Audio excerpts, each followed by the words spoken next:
folks are probably wondering, what are some of the myths that many people, I mean, I just covered one of them, especially entrepreneurs, believe that are hurting their business?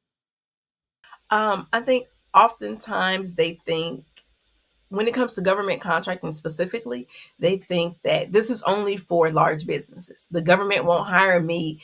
I'm just a sole proprietor. It's only me and one or other person. So why would they hire me? But the reality is the government buys anything and everything from pens to battleships and everything in between. And this week's episode, I had the pleasure of speaking with Kesha Stowe. Kesha is a mother, Army officer, and entrepreneur who helps small business owners understand government contracting as a part of their business development and growth strategy. As a certified federal government contracting professional with over 15 years of experience working with small businesses, she founded the nonprofit organization Manifest Inc. Manifest educates small business owners on the world of government contracting. Kesha provides insight and knowledge for business owners from an insider's perspective. Welcome to the show, Kesha. Thank you for having me. I appreciate it so much, Latasha. Oh, thank you. Thank you so much for coming on to the show. So, why don't you tell the audience about yourself?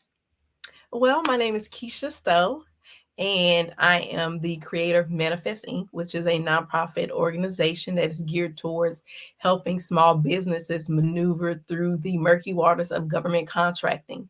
I am also the owner of KL and Murray 2 Consulting, which is a staffing company, and we also consult corporations on how to win government contracts. Fantastic, fantastic. So what inspired you to create Manifest, and then also your consulting firm as well, but what inspired you to create these companies, and then who is your ideal client? Oh, wow. Well, my background is in government contracting. I have been a federal government contracting professional for over 15 years. So I have a wealth of knowledge concerning federal government contracting. I've worked for several different agencies. I have been a contracting officer with an unlimited warrant. I have been a contracting specialist. I have managed teams. I have led offices. I have even taken on a position to manage the contracting career field. So providing training to contracting professionals. So with that being said, when I initially came into the world of government contracting as a young contracting professional, I realized that there were a lot of small businesses out there that had no idea that this particular industry, this realm, this arena existed. So our customers had requirements. So the government generally puts out a requirement in the form of a solicitation. So they will say, I need 4 refrigerators, right? And so that will come, that requirement turns into a solicitation. And someone like myself in the past would provide or draft up that solicitation and post it to some type of public bidding board, so to speak, where the public can see it. So now that public board is sam.gov. You may be familiar with that one. Yeah, yeah. Sam.gov is now that public board. So we would draft these solicitations, we post them to the public board.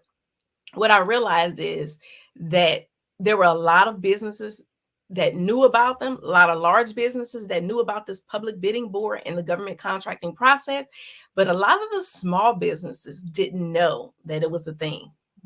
So as we would put these different requirements out, and some for similar or the same things year after year, I realized that the same companies were bidding on these things over and over again. I'm like, why is that the case? I know that there are more than 50 companies in the state of South Carolina. Why are the same companies or vendors bidding on these products or this service? So what I began to do is I began to do market research, which all government contracting professionals are supposed to do, conduct market research. Now, I'm going to admit, like any other profession, right? You're not trying to spend your whole 8-hour day conducting market research. So the fastest way that you can get it done is the way that you're going to get it done. So one market research tool that we like to use is, it's called the dynamic small business search. tool. And that tool is managed by SBA, the Small Business Administration. Okay. Now, the key is a lot of people like to go in SAM and they don't want their information posted publicly, right? I get it, because you may be operating from your home. And if you're operating from your home, that means your home address and all this other information about you is publicly posted. A workaround to that is always listing your mailing address. Okay. And that mailing address could be a virtual address. Okay. Okay. Not necessarily your business address. And if you have an address that you could use, like you're operating out of a specific location and it's an actual location you definitely want to use that address. But the downside of not having your business publicly available or publicly searchable is that it doesn't automatically create this profile that's required in the dynamic small business search tool. So as government contracting professionals are doing their market research and looking for companies and businesses that can fulfill their requirement, guess who they don't see? They don't see you, because you have opted out of this public search. So that's one of the downsides. So you definitely have to weigh the pros and the cons of that. But taking it back, so I would go and I research in this marketing tool that we utilize, and I would identify all these other companies. I'm like, why aren't these other companies bidding? Or I would do a simple Google search for companies in the area that could provide that could meet this specific requirement, i.e. provide the 4 refrigerators, right?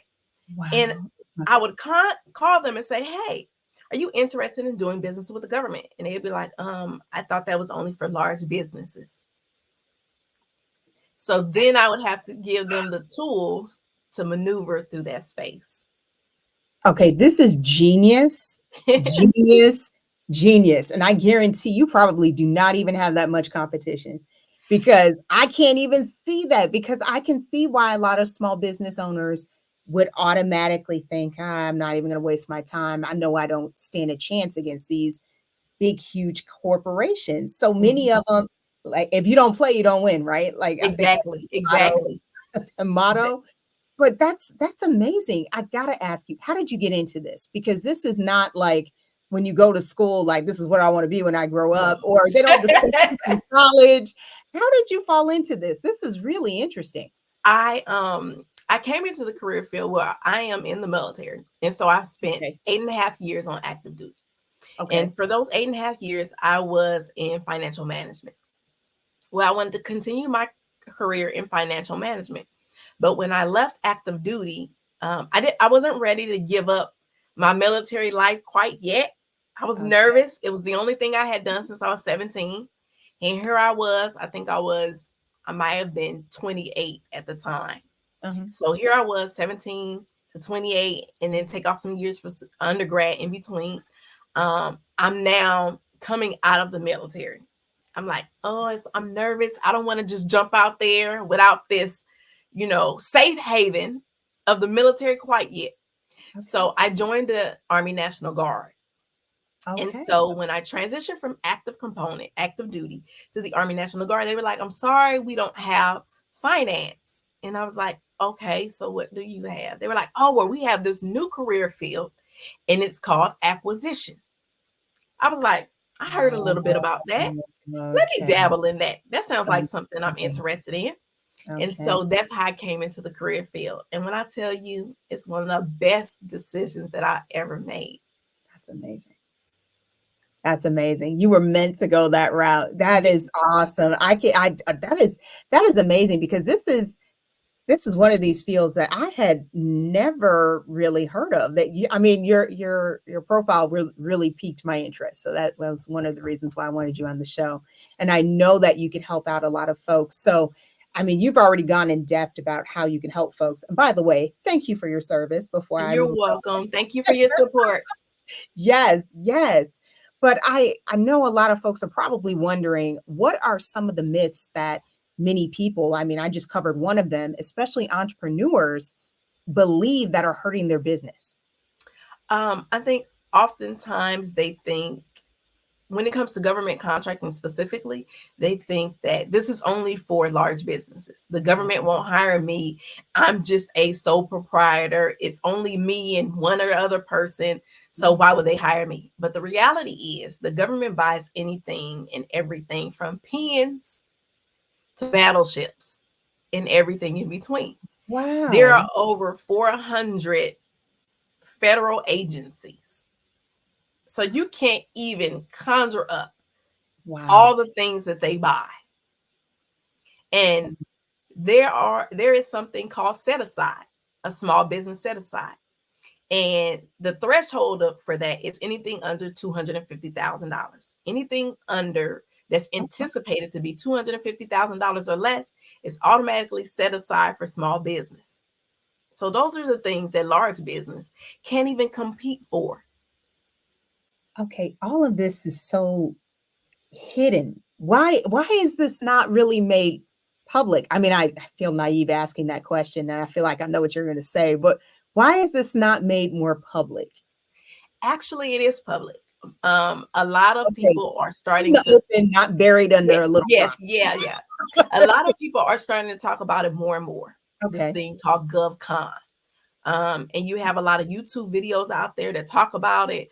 A lot of individuals are taught and businesses are talking about it from the space of a government contractor.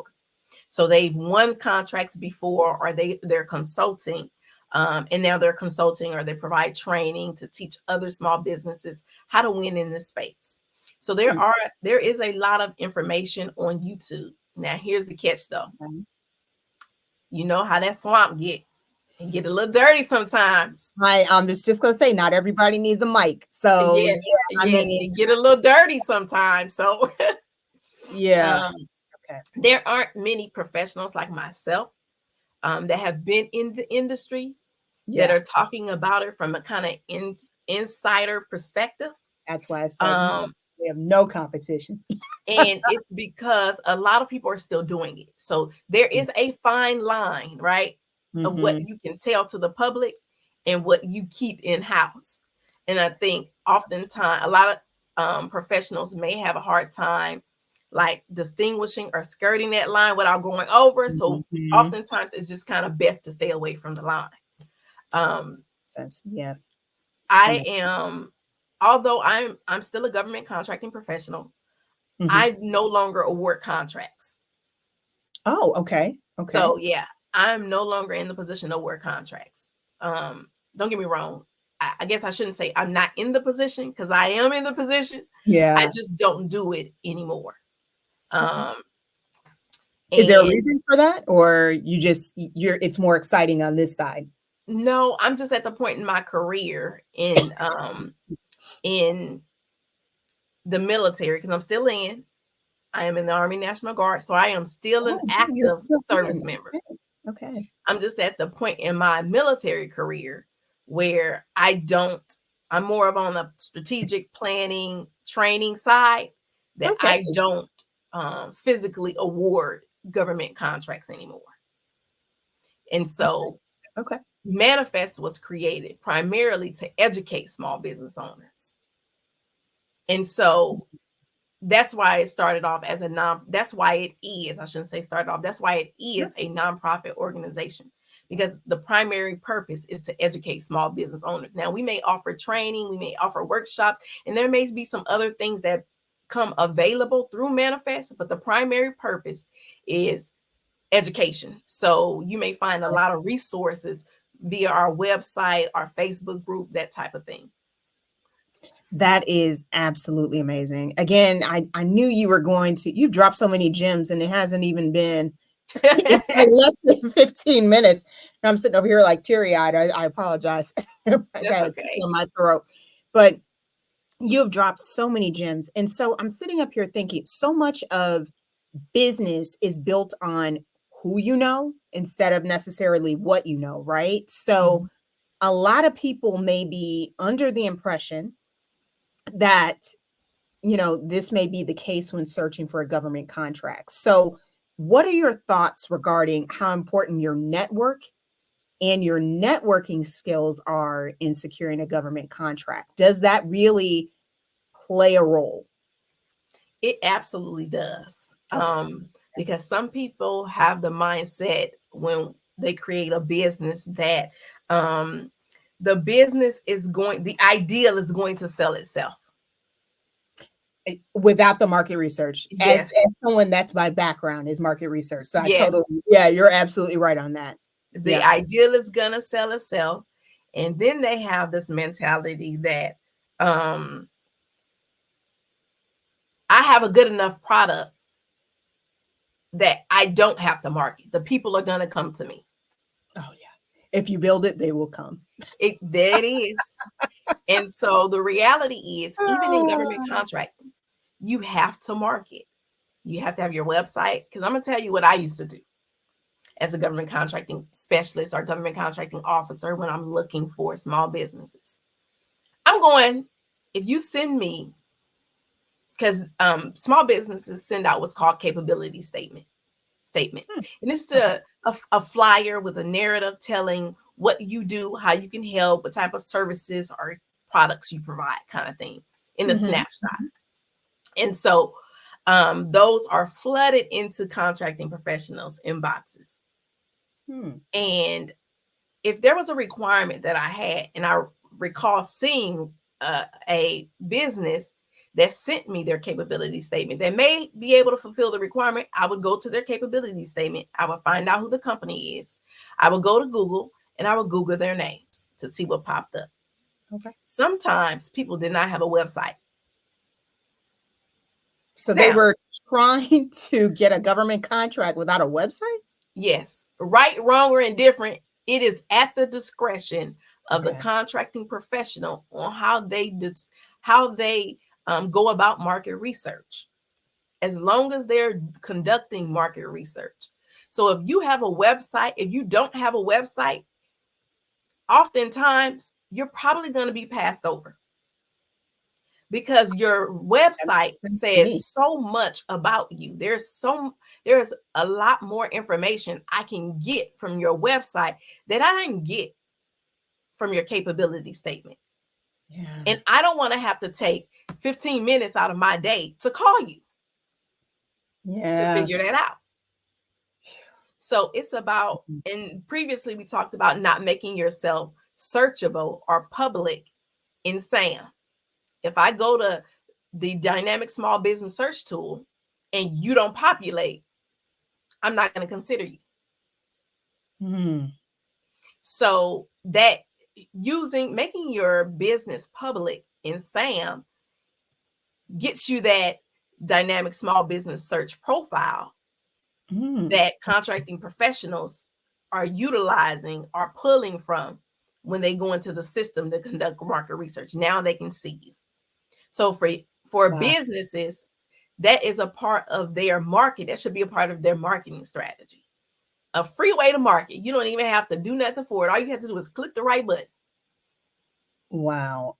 Okay. So now I got other questions. So one, is there an expiration date?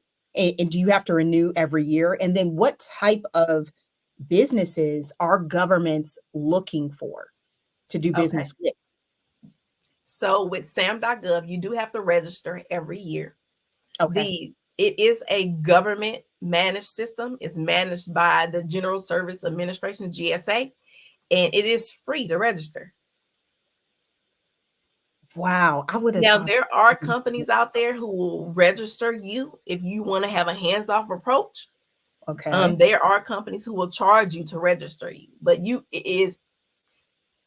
every business owner is fully capable of registering themselves. Say your dollars. It is free, and you just renew every year. And if something in your business changes, then you go and update your registration. Wow. This is super interesting. I'm sorry. I know a lot of folks are probably just as in awe as I am. This is information that is not freely shared, in my opinion, by someone capable such as yourself, because you have the background, the inside knowledge. I don't think a lot of folks on YouTube have that, right? So I'm just sitting here like, this is crazy. So you would be the best person to answer this next question. So what's the best way for a business to prepare themselves if they want to secure a government contract. So we touched on the website, which to me is still slightly, you know what, disturbing. It was the first word that popped in my, I'm sorry. The first word that popped in my head was disturbing.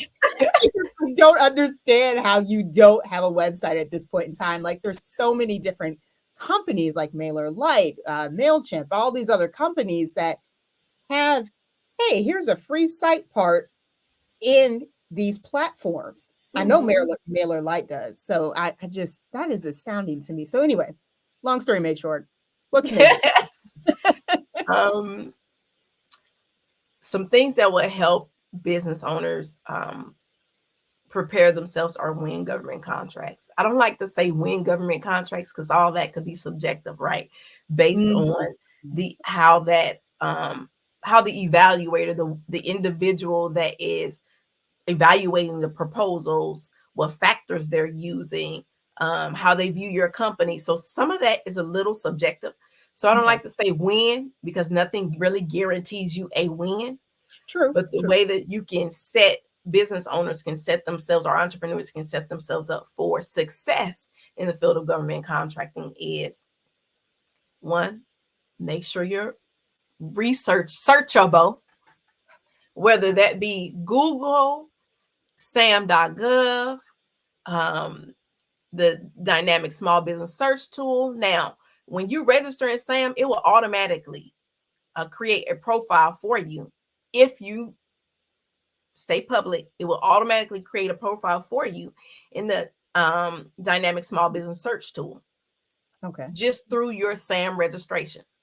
Now, what you have to do is you have to go back directly to that search tool and update your registration. And update your profile, because it's going to only pull information from SAM, and a lot of that information is there, but there's more information that is required in the search tool. So you want to claim your profile, so to speak. Okay. You want to claim your profile, and then you want to update that profile with information that you think is going to highlight your skills and abilities more. So you definitely want to make yourself searchable, whether that be Google, SAM, or the dynamic small business search tool. And you want to be known as an industry expert. You want to be the subject matter expert in your field, whether that's products you're selling, services you're selling, you're providing. And the reason why I say that is it makes it easier when you're doing pricing.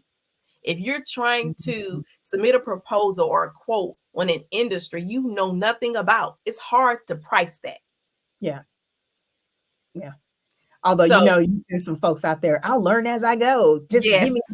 It's like, no, it doesn't work. And you may win a contract that way. But the key is you want to be a repeat offender. You want to win and keep winning. Yes. And that comes through strategy. Known strategy. You don't want to just be winging it every time, because now that means every time you're tweaking something. You want to get to the point where you develop a strategy that is a known successful strategy and be able to repeat that over and over and over again to win government contracts. And so becoming an industry expert, because that makes pricing easier. Right? You're not out here saying, okay, I'm just going to add 30% to that. Well, do you know if 30% really covers your labor, indirect costs, G&A, overhead, profit? Do you really know if 30% covers all of these things? Right? You just threw a figure out there. I can see so many people underbidding themselves. Just, I tell people all the time, if you're going to bid on price, that's a race to the bottom, right? So that's so key what you just said. Yes.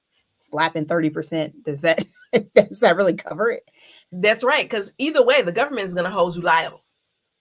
They don't care if you're short. The work that you promised to perform or the product that you promised to deliver, they're still going to want that. And the excuse will not be, oh, I underbid or I sold myself short. Oh, no, you just out of pocket on it.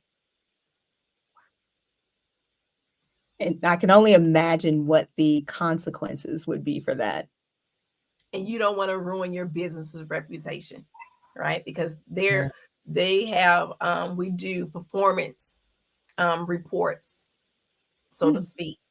Once the contract is over, go into a system. There are different systems, but we can go into a system and kind of rate your performance so that now other contracting agencies can go into that system and they can pull and see what your performance was like on previous contracts. So you don't want to ruin your reputation, right? By underbidding and then not being able to perform services or provide the product. Or Wow. you don't want to be terminated for default, because we are talking about government contracts. We are talking about legal binding contracts. So you don't want to be what we call T for D, termination for default either. Oh, okay. Okay. Okay. And actually, this is a good segue into my next question. I was just curious, what are your thoughts regarding like the bidding process? So, what are the different components that folks can expect to go through when trying to not necessarily, well, I keep wanting to say win the contract, but be granted that contract, if you will. Absolutely. And that's a great question, because there are several steps in government contracting. Um, this the proposal preparation phase is a step in what we like to call the pre-award phase. And that's everything that takes place before the contract is actually awarded. And Oh, so okay. for business owners who are seeking government contracts, the first thing you got to do is find them. Okay. So Yeah. you may be asking, where are they located? Remember that public bidding board? Yes. That is Yes. Yes. sam.gov. You can Yes. search that and you can find government contracts within your industry. And there are different fields that you can search by. You can search by a specific keyword. You can search by a specific industry. You can search by a specific agency, a specific location. Wow. So the first thing you want to do is find something that you think you are capable of doing, a product you're capable of providing, or a service you're capable of providing. Once you find that item, you're going to read the solicitation, right? Okay. That particular requirement is based off of. And when you read that solicitation, there's some key points you need to read in that solicitation. You need to read the statement of work or performance of work. That's going to tell you exactly what the government is asking for. You need to read the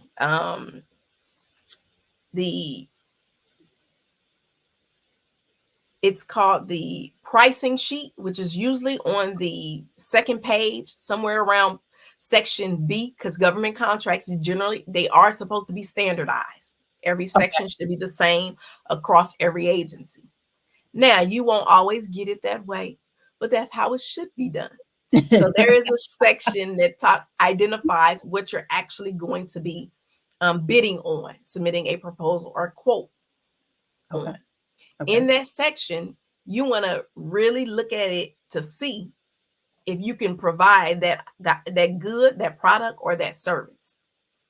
And then, because that section is going to tell you actually what your price is based off of. It will also tell you whether that they're expecting you to do that monthly, hourly, a one-time deal, lump sum. Oh, wow. That detail. So you struck me with the hourly. They're actually looking for There folks. are labor hour contracts. Absolutely. Yes, ma'am. Wow. Where people are providing services and what's called personal services. They're literally providing staff for a specific requirement. It could be administrative, it can be construction, it can be A&E, it can be medical. Wow. Okay, my mind is blown by that. That is crazy. So you have all these folks out here. Okay, hopefully some folks that are listening, go get that job. Go get that job. You got a lot of folks out here unemployed, and you're telling me they got stuff available hourly too? They got hourly. It's hourly for the businesses. So what the businesses do is the businesses bid, and then they hire employees to work the contract. That's still, I mean, man. Well, you said that folks could be sole proprietors. So Yeah, essentially, I they mean, can. you know Absolutely, what they I mean? can. Like that's still, man, that's crazy. Yes. That's And crazy. the last section I like to tell people about that they need to make sure that they read in the contract is a section called instructions to offers. Keyword, instructions to offers. It's going to tell you everything that you need to do to successfully submit a quote or proposal in response to that solicitation. And whatever the government is asking for, provide them exactly what they're asking you for. If you don't understand, if there's a question that you have, usually in a solicitation, there may be a Q&A period. And they'll say, if you have any questions, please provide your questions to this email, this location, this individual by this date. If you have a question, you need to make sure that you ask it by that date. Wow. So those are some key pieces to help small businesses position themselves or be prepared for the bidding process. That solicitation is key. And you got to read it. Sometimes they be 150 pages. Oh, wow. Really? Okay. Yes. The key pieces of information I just gave you are going to help you start to be able to even identify, is this something that you're ready to embark on? Because you don't want to read 150 pages to find out, I ain't even into this. Yeah. Yeah. Don't waste your time like that. That is so true. Okay. So how long, all sorts of questions. So how long can this whole process take? Is it a year? Is it a couple months?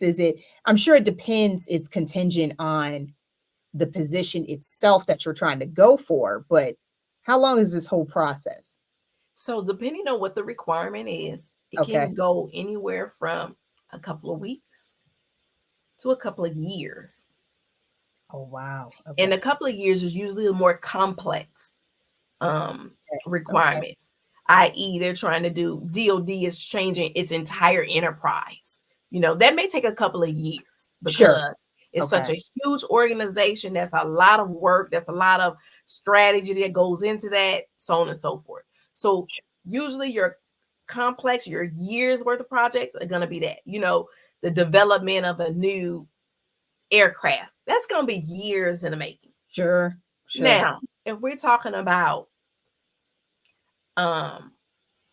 purchasing furniture, outfitting an office, or moving an agency from one location to the next, that may be done in 30 days.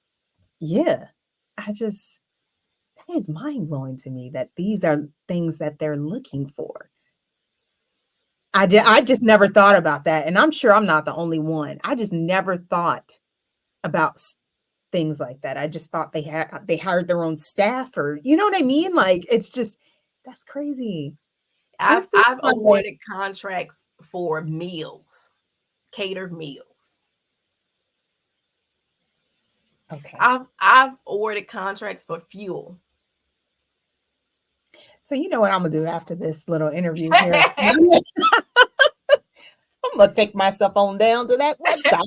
Just go ahead and start applying, because that's insane to me. That really is.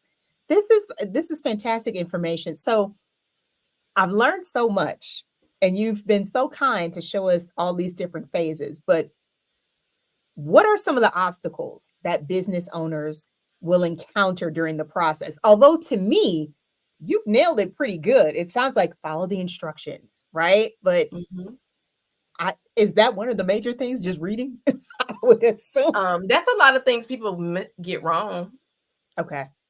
Just not reading. Because and here's, like, reading is so important, because you can submit a proposal and you have one thing that you didn't pay attention to, that you overlooked, that was a part of that instructions to offers. And when you submit your proposal, you neglect to do that. Guess where your proposal goes now? Trash. Yeah. It is like that tight. That would hurt my soul. So are they like actually looking for every little checkbox? Oh, absolutely. Yes, ma'am. Because what they are trying to avoid is a protest. And a protest is where another interested party can come back and say, oh, well, that person submitted a bid. Somehow, some way, businesses talk. They may find out that person submitted a bid, but they were not in the proper industry, or they submitted a bid and they were talking in cahoots with this organization, or they submitted a bid and they won the contract, but yet they didn't meet this requirement. And that requirement was part of the solicitation. And so when they do that, they can protest to the contracting officer at the agency to say, hey, there was foul play, so to speak, in a nice way. Or they can take that protest to GAO, which is the Government Accounting Office, Organization Office.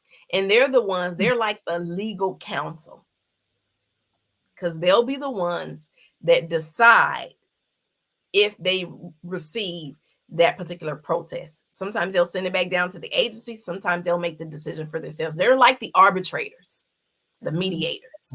Okay.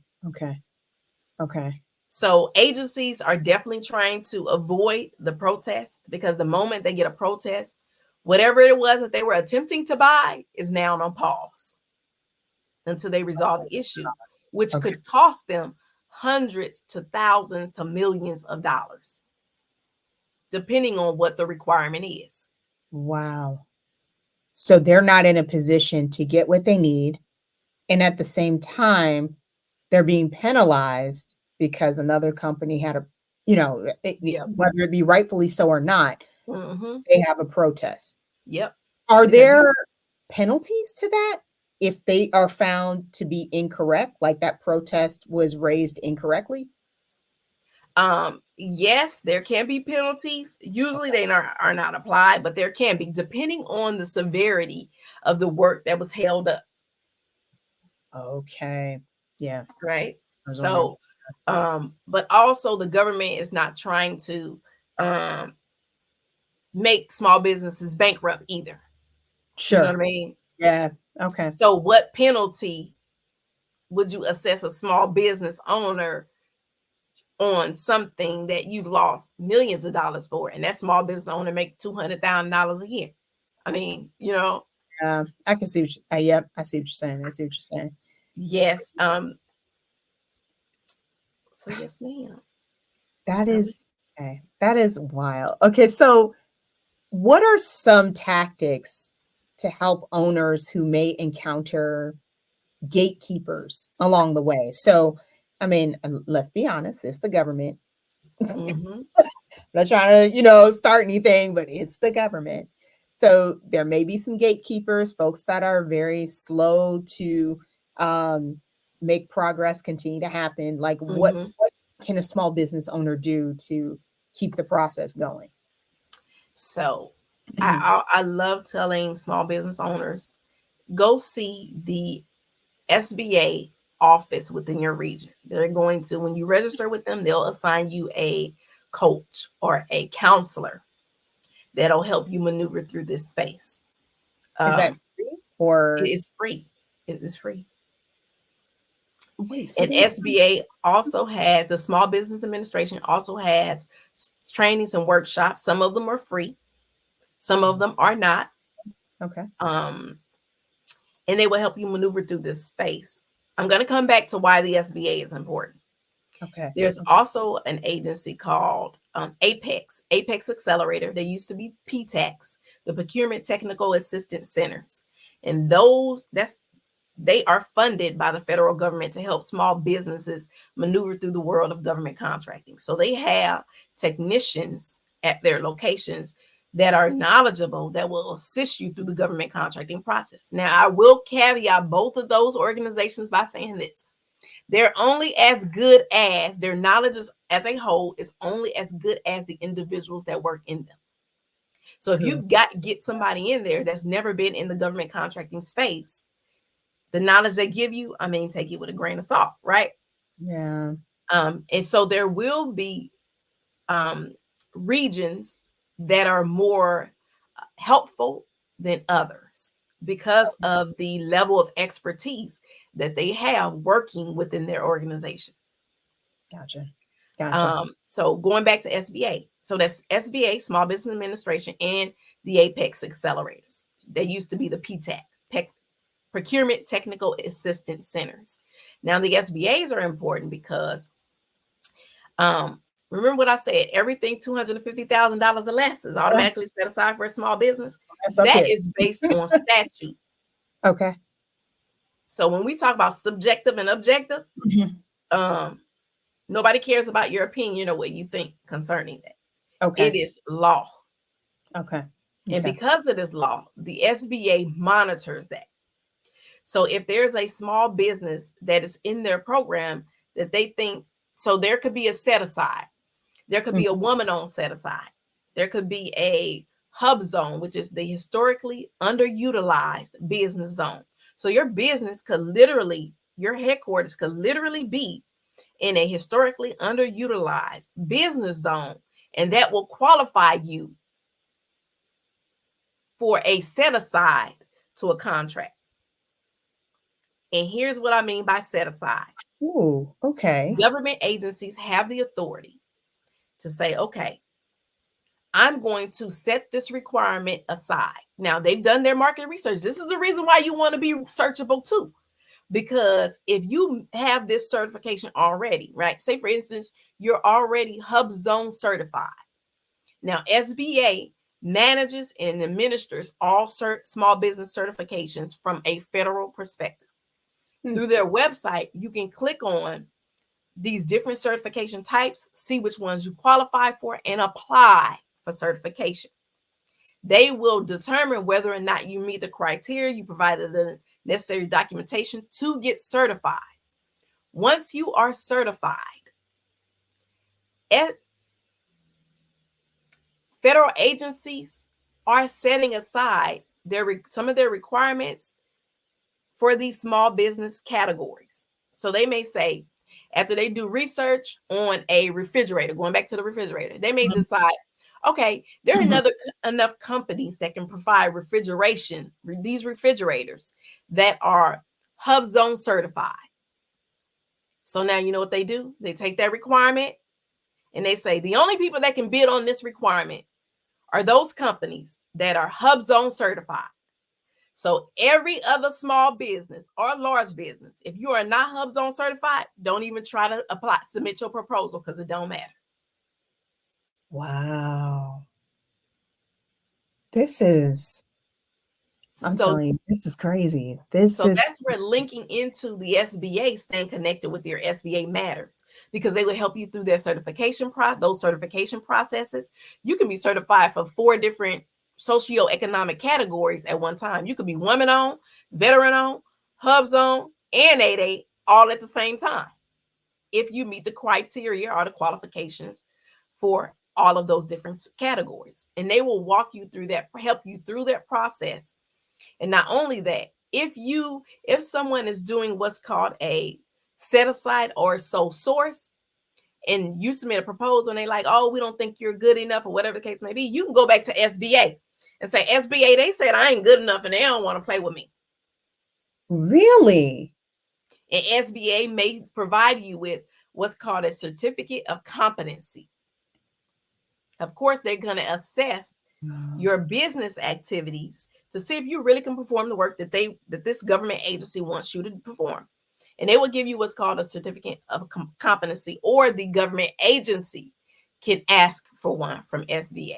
And it really says, yeah, we think this business can perform the work. So are they, okay, how do they award that? Are they assessing you with a special project for you to prove yourself, or how does that work? No, it's all based on the proposal. So if they do a set aside for a hub zone company for refrigerators, they may say, okay, your refrigerator has to be white, it has to be this tall, it has to be this heavy, it has to be able to, the capacity to hold items have to be this, it has to have this capacity. It has to have 3 shelves and 2 drawers. And as long as you tell them you can provide that item, they're assuming you can. Okay. Now, they may also ask for some past performance. Okay. And they may say, okay, provide us with companies that you provided this product to before. That's okay. Okay. So that's a way that they check, do their due diligence. It's almost like the resume with the references on them. Okay. Okay. So that's kind of how they determine whether or not you can provide the item or the service. Is based on your technical approach. If it's a service, it's based on your technical approach, generally speaking. It could be based on your management approach. It could be based on recruiting and staffing. It could be based on all these different factors, and you have to explain to them how you're going to do that based on the instructions that they've given you. And that's a way that they determine whether or not they think that you are capable of meeting that requirement. Okay. So it really is like, it's not as subjective as I thought. No. It initially was. So really, I mean, if you really do have the credentials, you know how to carry yourself, you're good at networking, kind of like knowing certain folks or how to, you know, carry yourself or whatnot. Like, it's not that subjective. Like, you have a really good chance of actually winning that contract or being granted that contract. Yes. And there are different networking conferences specifically centered around government contracting, where you get to network with other businesses and develop partnerships. Really? And you get to meet some of the contracting professionals at these different agencies. SBA, I'm familiar with SBA in South Carolina, and they used to have something called a matchmaker, where they would take a couple of government agencies within the area. So in Columbia, they would take government agencies within the area, and they would invite their procurement offices, individuals from their procurement offices, to come and support their matchmaking event. And so those offices would send an individual, and now these small business owners get a 10-minute FaceTime to talk to these government professionals that are in that contract award process. Okay, this almost sounds like it's too good to be true. Now, there are some downsides to it. Okay. One is the federal procurement is governed, or government contracting is governed by the Federal Acquisition Regulation. Okay. It is cumbersome, and it could be difficult to read for a novice. Okay.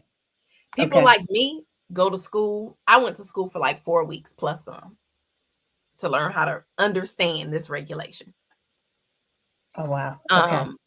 But that's not, you don't necessarily need to understand the regulation in detail like I did to be able to bid on a contract, right? To submit a proposal to a solicitation or a quote in response to a solicitation. You don't need to understand from cover to cover, the Federal Acquisition Regulation. Okay. So there is language in there. It's usually a language barrier when we start talking about government contracting. I can see that. Yeah. And that's a huge learning curve. I'm sorry, go ahead. I was going to say double talk. It sounds like double talk. Yes. It could be a huge learning curve. There is a huge learning curve involved. And so for some people, that's a barrier that they are struggling to overcome, right? I remember going to school, and when I initially became a contracting professional, I went to school and they were like, okay, print out our vocabularies guide. And when I printed out that guide, you know, them big old thick binders that you saw law materials and articles in, maybe when you were in school back in the day, they're real thick. I had one of those full of vocabulary. Oh, wow. It's like a whole different language. That would have just me on that one. Man, that's crazy. The more you get into it, the more it becomes repetitive and you become familiar with it. Another obstacle is funding. Because a lot of this stuff, you're funding out of pocket first. The government is reimbursing you on the back end on a lot of this stuff. Oh. So you have the contract in hand, you're providing them with the product, and then you submit an invoice for the product and they pay you. Oh my. So how long does that take? It can take an invoice for a product. Once you submit an invoice, the government has by law, here's the catch. Once they accept your valid invoice, oftentimes people don't submit a valid invoice. The government gives you specific instructions in the contract on how to submit an invoice. If you do not submit it that way, they do not consider your invoice to be valid. Your time does not start. The 30-day time frame does not start until you give them a valid invoice. Okay, so you better get that right. Yes. Otherwise, you're delaying your payment. Okay. Exactly. And they have 30 days by law to pay you according to the Prompt Payment Act. So you figure if you submit an invoice today, it's valid. They have, let me not say 30 days from, they have 30 days from accepting your valid invoice. So they usually have about 7 days to accept your invoice. So you submit your invoice, it takes them 7 days to accept it because, they want to look over it, make sure it's good, QC it, make sure the work is being performed. They don't have any issues with the product that was delivered, all of that good stuff. So they usually have somewhere between 7 to 10 days to do the acceptance and the inspection and the acceptance. And once they do the exception and acceptance, then that goes along with the invoice that you submitted, and then the clock starts. So in the end, it could be like 45 days before you get paid. Ooh, okay. Okay. Which you got to budget in for that, right? Because if there's any, missteps, like you can't really necessarily be depending on that to be your steady paycheck. That's right. You know what I mean? Right. Okay. And if you are providing a service, they've already had, you're not going to submit an invoice until 30 days oftentimes after work has started from the start date of your contract. And you have folks that have been working on the contract. So now, if you're not submitting an invoice till 30 days after that,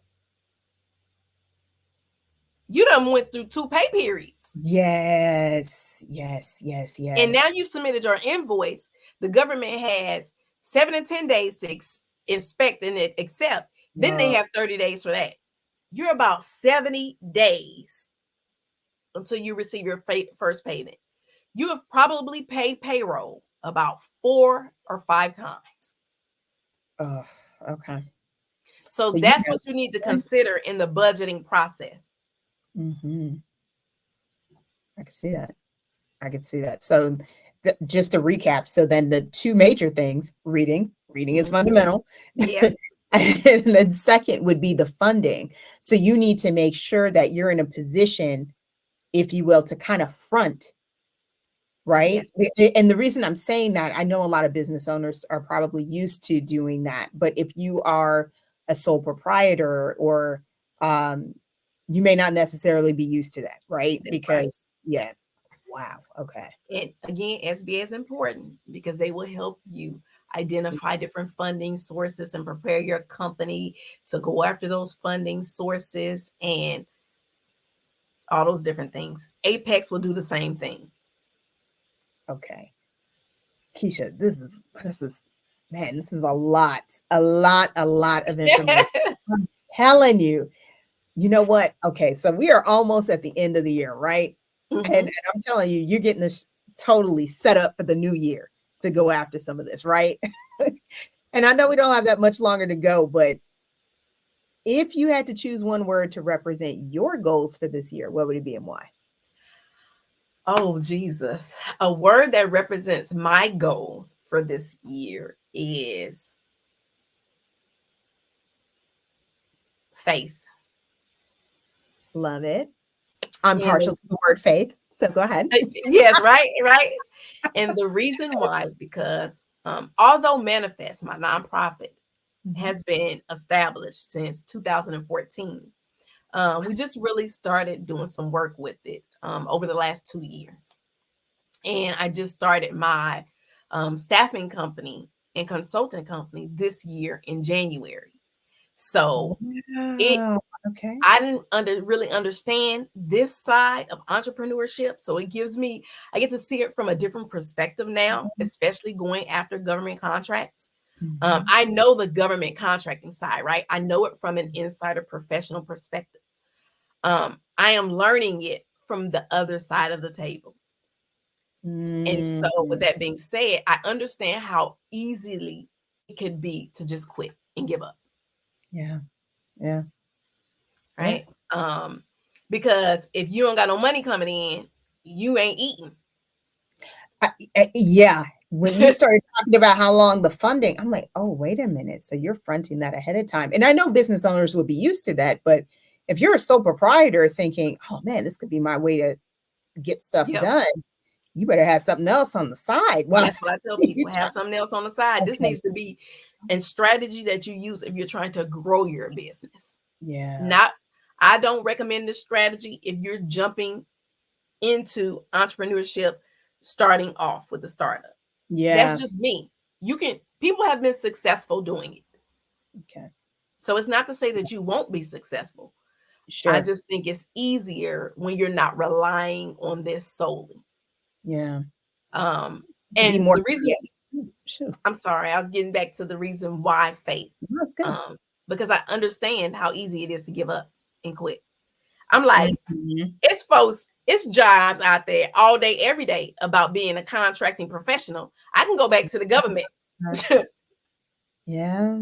But holding firm to what God has already told me, keeping the Mhm. vision at the forefront of my mind, and Okay. keeping the faith, keeping my eyes on God through it all, regardless of what it looks like, regardless of what obstacles I'm faced with, continuing on that path. I love that. I love that. I love that. And I am so grateful that you are on this show because this is a lot of information. I literally, full transparency, I cannot wait to edit this because I'm like, I don't want to be sitting over here and being all obvious and like trying to write this down. But I'm like, okay, what was that again? Okay, doesn't matter. We'll rewind that. And oh my goodness. But last but not least, what is your best piece of advice for women who want to secure a government contract? um, Government contracting is an illusion. It only appears more difficult than it really is. Wow. Okay. And I say that because once you get into it, once you get those strategies, the vocabulary down, your pricing, you'll realize it becomes like, because the Amazing. solicitations, they all kind of center around the same language. Hmm. So, Fantastic. Kesha, I am so grateful. Thank you so much for coming on to the show. If folks want to get in touch with you, how can they go about doing so? well, you all can go to Manifest website is www.manifestme.org. And we have a Facebook community, and the handle for that is manifestinc.org. And then we're on Instagram. Please follow us at Manifest Me. And again, you can always look me up, Kesha Stowe, on Google. I am searchable, y'all. Um, and I have a book Practice what you coming. preach. Yes, yes. And a book Um, coming out, my first book. And it's specifically for those who are looking, who have heard about government contracting, or maybe they have not heard about government contracting and they want more information and they want to be able to make an informed decision on whether or not government contracting is for their business at this time in their business's growth wow. or development stage. So that book is called Government Contracting, Is It For You? And that will be dropping on 1 October. Really? Ma'am.